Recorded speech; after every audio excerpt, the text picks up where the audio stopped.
So every coach, every season can and usually will question whether their team is bought in. Like, in fact, buy-in is the most common phrase I hear coaches using to measure their culture.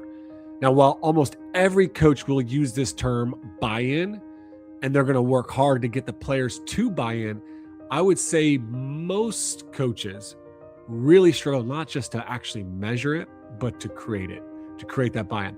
Most coaches just kind of hope their team buys in, or they do a few team activities to create that buy-in. Today on the podcast, we're going to dive into what buy-in actually is, what buy-in is not, and what you can do systematically within your team to create greater buy-in to the culture that you're hoping to create. Welcome to the Coaching Culture Podcast. The mission of this podcast is to help you grow as a leader and build a stronger team culture. I'm JP Nerbun. I'm joined by Nate Sanderson and Betsy Butterrick. We're going to go beyond theory and get really practical on what you can do within your team, regardless of the sport or level that you coach. You can get the notes to this and every episode of the podcast, as well as episode tools at tocculture.com. Let's get right into today's conversation. So Nate, Betsy, when coaches talk about culture, team culture, and what are the signs of a really great team culture, many would, I'd say almost even like half recently in a question I had asked in the TSC coach community, they described a great culture as people are bought in. People are bought in. There's like strong player buy-in in particular is a big one that a lot of coaches indicated they wanted to get better at for next season. And so I've been paying attention to that word buy-in more recently here. And I feel like, man, the last 4 coaching calls I've had in the last day and a half here, buy-in has also been mentioned as well, as the coach wants buy-in here to the off-season workouts. So the coach wants a team that's more bought in season, bought into their offense, bought into their scheme, bought into the team standards, all those types of things. So let's first start from this place, because we're gonna have a conversation around buy-in, what it actually is and how do you create it within a team. But let's start from the place of what actually buy-in is. First off, let's think, Betsy, I'll throw this to you. What do you think coaches mean by the term buy-in, and what is actually going on for them in that? Yeah, and I've asked this question to coaching clients who said some version of what you just mentioned, JP. I want our athletes fully bought in, or I want people really bought into our training program. So the question I reflect back is, okay, if you couldn't use the word buy-in, what would you call buy-in? Like, what is buy-in for you? And oftentimes what I hear is, well, I want them really invested, or I want total commitment. So investment, commitment. Sometimes as we explore that question, the truest truth for a coach when they say, I want our athletes fully bought in, is I want the athletes to trust me. So getting underneath buy-in, because we hear it used very frequently, it's something every coach wants. And then when we look at championship teams, what's often reflected when the championship is won is everyone was fully bought in. From day one, we had everybody bought in, they're on the same page. So for me, investment, commitment, alignment, trust, those are often what we're really talking about when we're talking about buy-in. But so how often do like coaches just want people just to do what it really means for some is like just to do what they ask them to do, right? Like I feel like that's probably something that comes up a lot as well. What do you think, Nate? Yeah, I was just going to add, JP, I think there's certainly an aspect to it where some coaches probably wouldn't use this word, but they're describing compliance. We want our athletes to comply with what we have Yeah. asked them or required of them to do. I think some coaches also get frustrated by what they might describe as a lack of belief. I think there is, when I hear the word commitment, it's like we've committed to the weight room 3 times a week in the off season. Are we doing that or not? And that could also be a sense of buy-in, but usually, at least for me, when I hear that word buy-in, it's like the guys don't believe that the weight room matters. Therefore, they're not committed to coming in. And so I do think that coaches are looking a little below the surface oftentimes of, it isn't necessarily just compliance, but like they're identifying a lack of belief in the system or the strategy or the necessity of the plan. And because they don't believe in it, or they don't believe in the goal or whatever it might be, then they're not following through, or they're committing on, the things the coaches are asking them to do. Yeah, but here's my question now for you, Nate, which is, how do we know they're bought in? Because, before we started recording, you were talking about this idea of the story that we often tell as coaches. Can you speak a little bit to that? Like this story that coaches tell, and is it actually true? How do we actually know that they're bought in at the end of the day? Well, I think most coaches would say we know they're bought in if they show up or if they're doing the thing, right? I think there's also, the aspect of, if you're looking at, culture over generations, for example, are your upperclassmen, preaching the gospel of the weight room to the underclassmen? Are they promoting the beliefs of the program? So I think there's a sense of um, almost like that belief and has to become contagious in order for follow through to happen. I think what's dangerous for coaches is oftentimes we look at certain behaviors and then jump to a conclusion that a player is not bought in. So if we have an agreement or we have a commitment as a team, again, let's go back to 3 times a week in the weight room in the off season, and all of a sudden Johnny doesn't show up on Wednesday and Friday, the coach will oftentimes bitch to his staff that Johnny's not committed, Johnny's not bought in, right?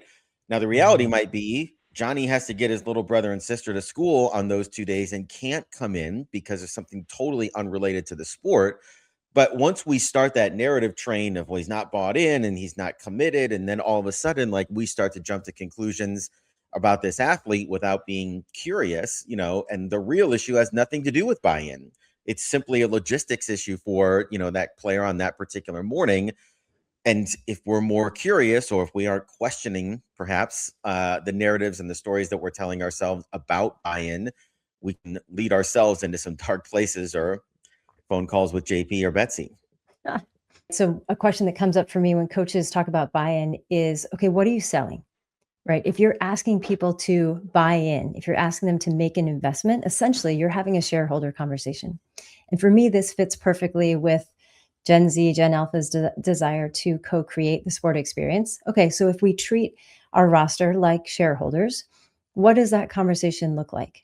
What are we inviting them to invest in? And what's going to be their return on investment from making that move? So if we're talking about buy-in, I think we need to get really clear about what we're selling, how we are communicating that information, what are the conversations we're having with our shareholders, so that when they make that investment, when they buy in, we have that clarity, that shared understanding, that shared responsibility of what we're really doing, what they've purchased, and for what purpose. There's a couple things that come up for me as I'm hearing you talk there. One is just like, I always also talk about parent buy-in.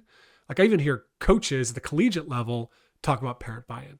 I hear professional coaches talk about family buy-in, right? Whether it's the oftentimes the spouse, the partner, right? Them being bought into what they're trying to create there. Mm-hmm.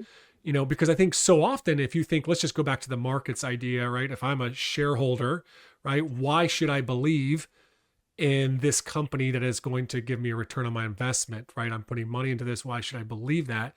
Well, I'm not doing that in a vacuum, right? I might turn on the news. Other people might be, well, I'm investing in this or here or there, or you also see like your stock price go up and down, right? So there's all these types of things.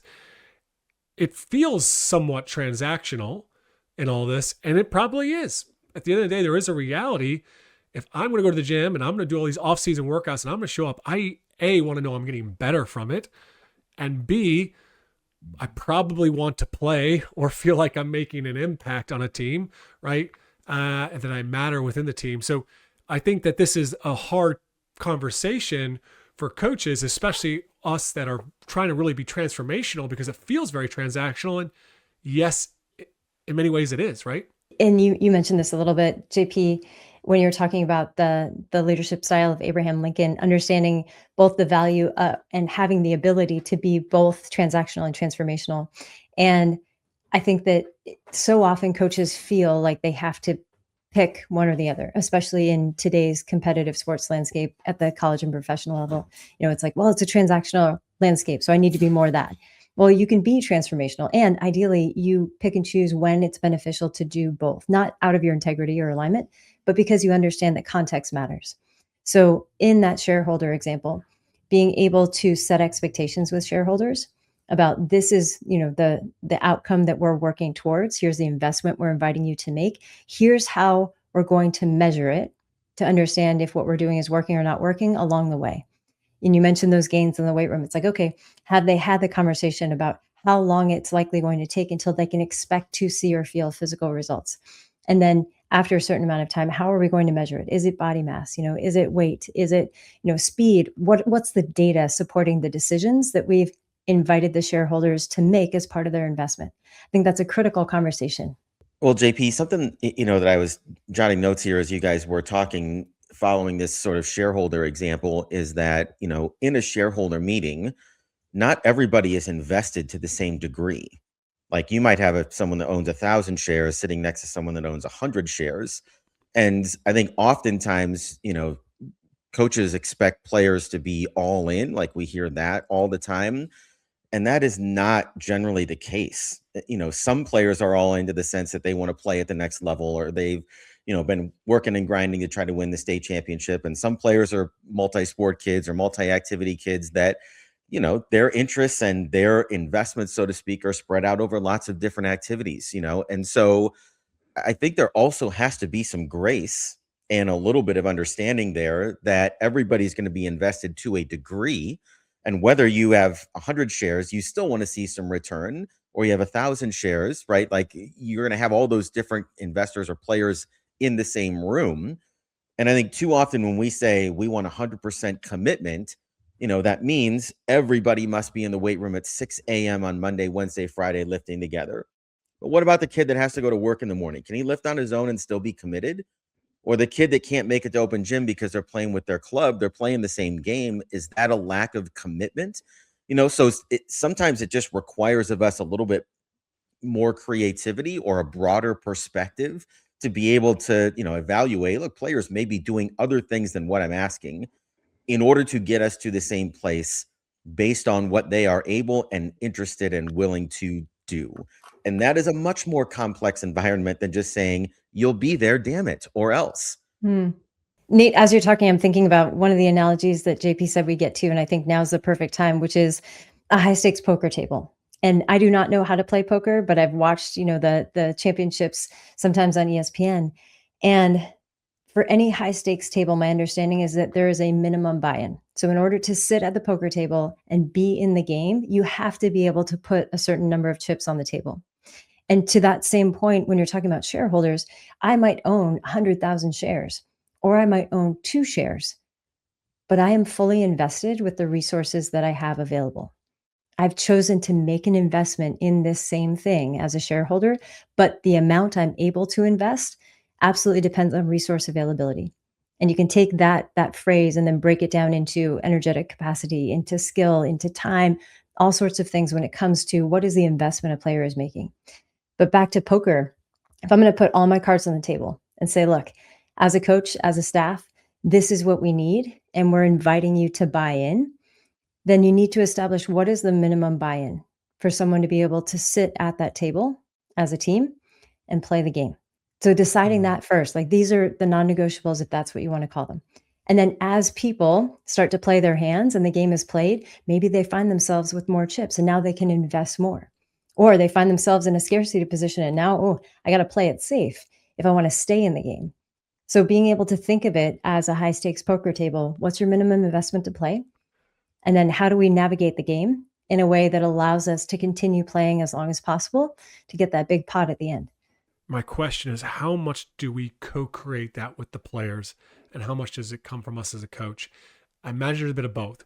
Let me give an extremely good example where the buy-in, like having that really clear, is really important. So I'm working with a team actually tonight. They're a club Gaelic football team in Ireland. They're one of the top teams in their county, arguably going to be one of the top teams in the country here. And for many that don't understand the sport here in Ireland, let me just say this: the age range could be from 18 to like 36. Amateur sport, most popular sport in the country, but still amateur sport. And the things that are going on in people's lives are very, like, people have children. They just had a guy had a kid last week, right? You have that level of, like, they got full-time jobs, two guys are in college, right? It's very complex, their life situation. Some are also still playing another popular sport for their club here as well too, hurling. And so you have all these ranges of what their piles, how much they can actually invest.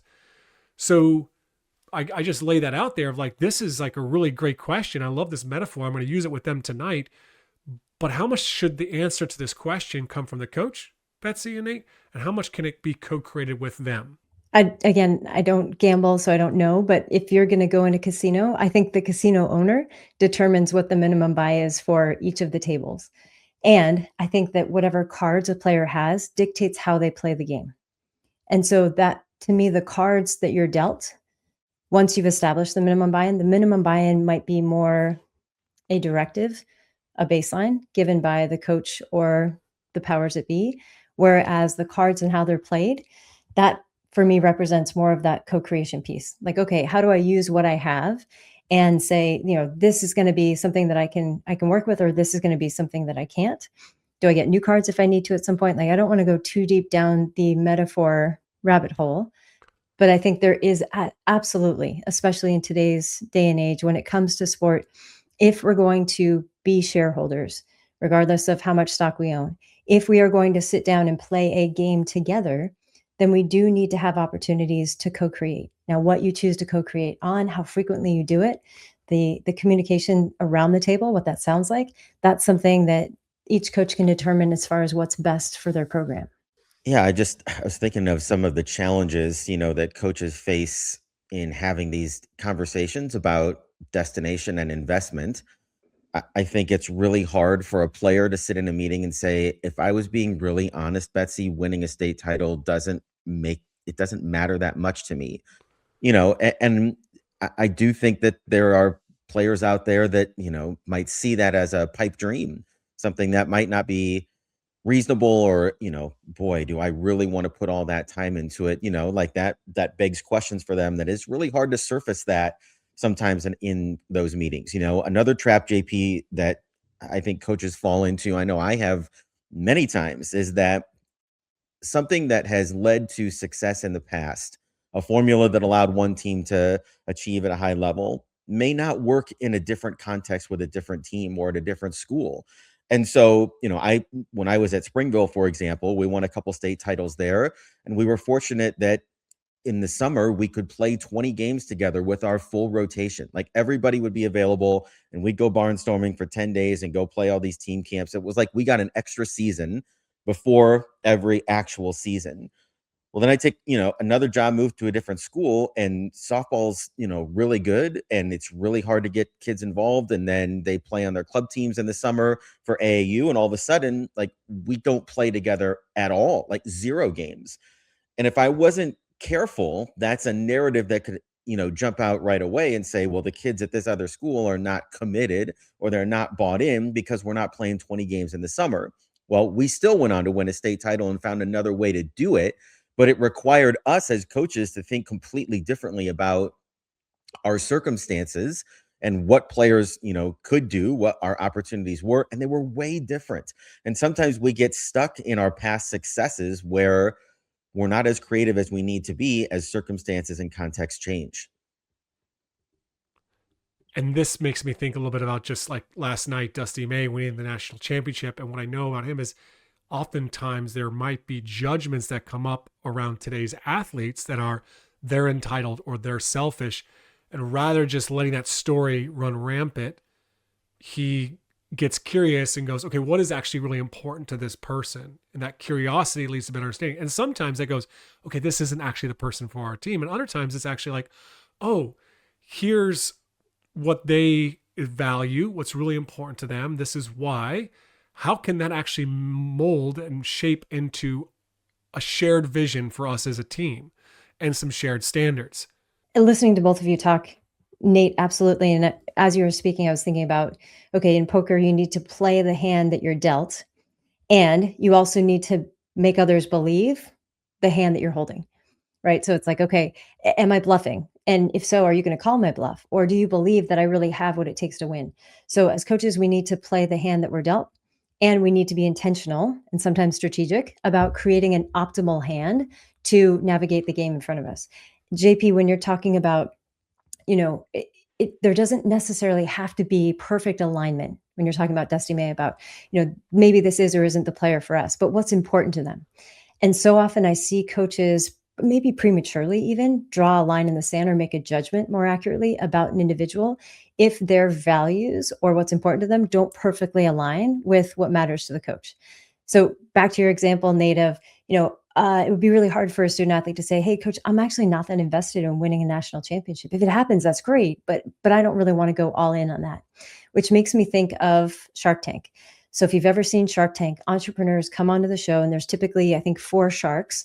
And oftentimes what I've noticed in watching that show is whatever the entrepreneur is selling, the product that they've created, might be something that all 4 sharks are interested in.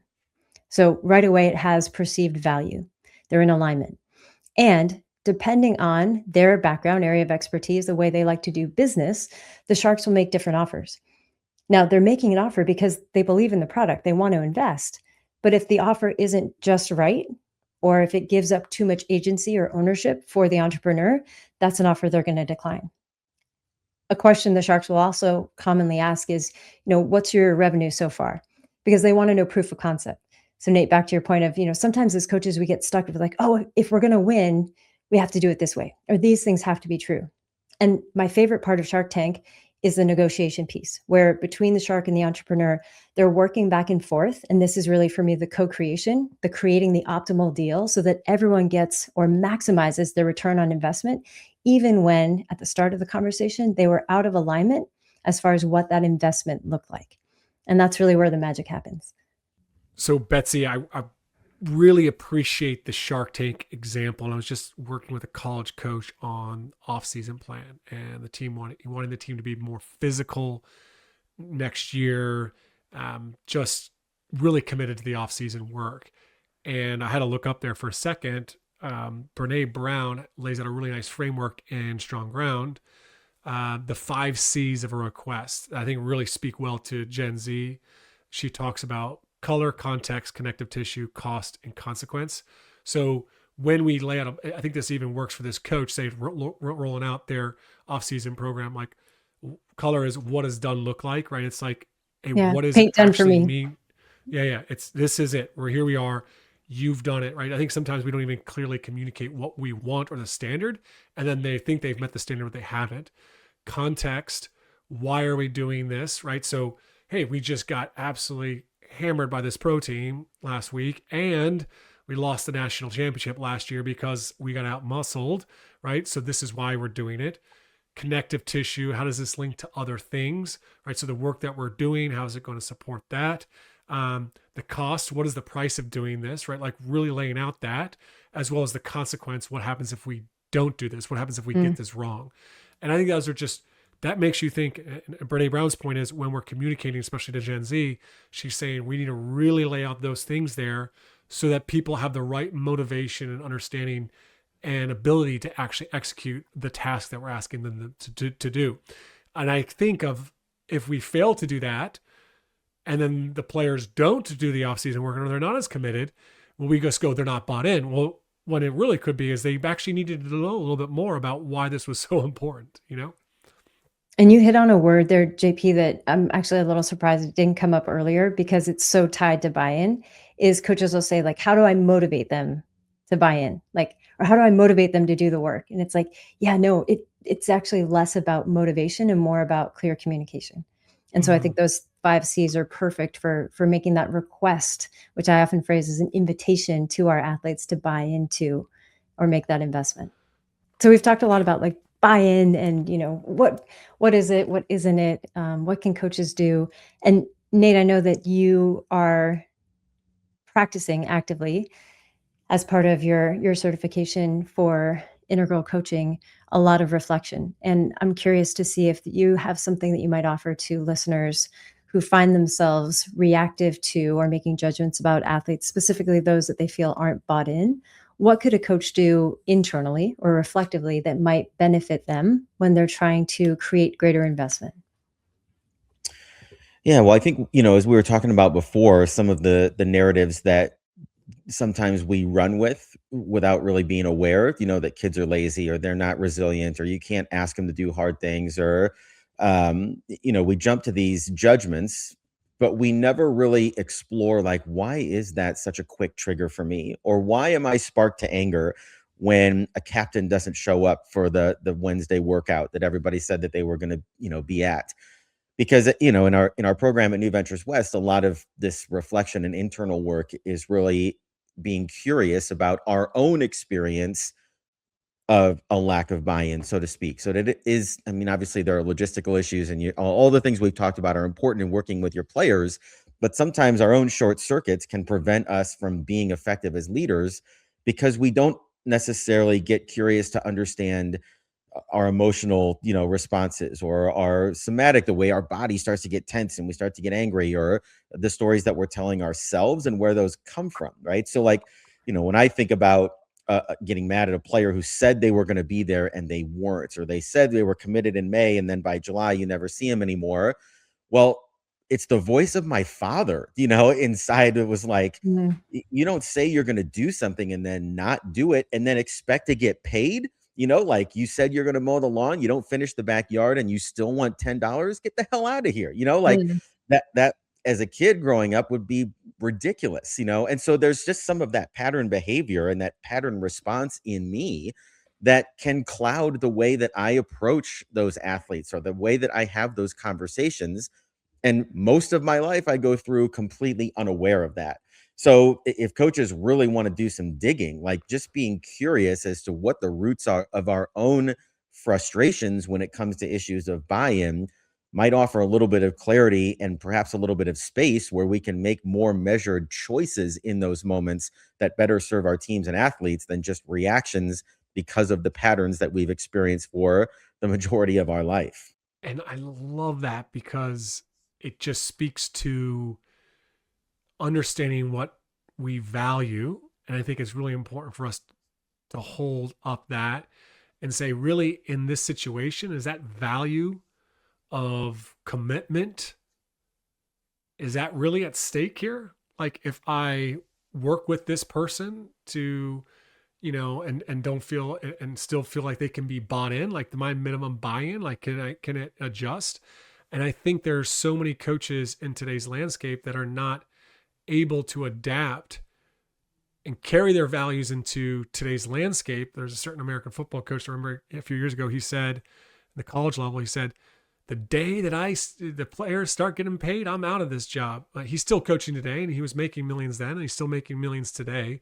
But it's just like, he's obviously hopefully found some way that he doesn't have to give up his values, and he's able to navigate that. Or he's just one of the miserable people in coaching today that doesn't feel like, that it's working.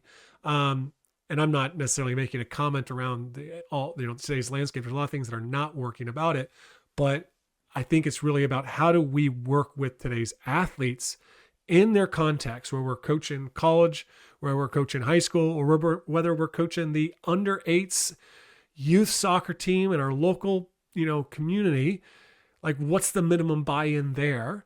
And it may be just that they just show up right at that level, right? But we're obviously, we have to navigate those contexts. And I think your example there, your action item, Nate, is just beautiful for us pulling back and saying, hey, what's really at stake for me in this? Well, JP, maybe we wrap up on this, but we're recording this on Portal Day. Like, the portal opens for basketball today, and there's 450 female college athletes that are looking for a new place to play. And if you're wondering about yourself, first of all, like, just ask yourself, how do you explain this? Like, what's the story behind why so many kids are leaving their teams and jumping into the portal? And most often you'll start to reveal some assumptions that are probably working in the background, mm, or what's frustrating if you start getting worked up about, the state of college basketball today. Like, yeah, it's a really different landscape than it was 5 years ago. And I don't pretend that it's simple or want to dismiss any of that, because it's really complex and changing rapidly. But it is also maybe something that exposes some of those stories that we tell ourselves about athletes, because everybody looks at the portal and almost everybody's like, this is bad for kids. This is bad for basketball. This is bad for coaches. And if you ask yourself why, you might just stumble onto some stories that are limiting your ability to coach kids these days. Buy-in is so much about the player's mindset around meeting the standard, not just meeting the standard. It's why the culture system framework for me is actually so successful, because with your team, you get clarity on the vision and goals of the team. And then you get clarity on what the floor is, your minimum standard, your non-negotiables, and your ceiling, the team standards that you're striving towards. And then you're building out systems of support to help athletes to continue to strive towards that standard of excellence while holding them accountable through natural and logical consequences to that minimum standard. Establish, support, and enforce the standards. That's the culture system framework. If you want to learn that framework, be sure to pick up a copy of the culture system today. We'll put a link in the details of this episode, or you can just go to Amazon and search the culture system. This is also the type of thing that we don't just cover in the culture system course in TOC Coach, but it's the type of conversations that we're having in our community chat and in our live trainings and coaching sessions within the online platform. So every team is unique, as well as every leader. This is what TOC Coach is about. It's not just another coaching course out there. It's not just a coaching clinic. It's the most affordable and practical way to develop as a coach and a leader, to get practical resources to build your team culture as well. Visit tocculture.com. Now, if you have any questions about today's episode or any other episode of the podcast, just hop on to TOC Coach, ask us a question, chat with us about the challenge that you are currently facing.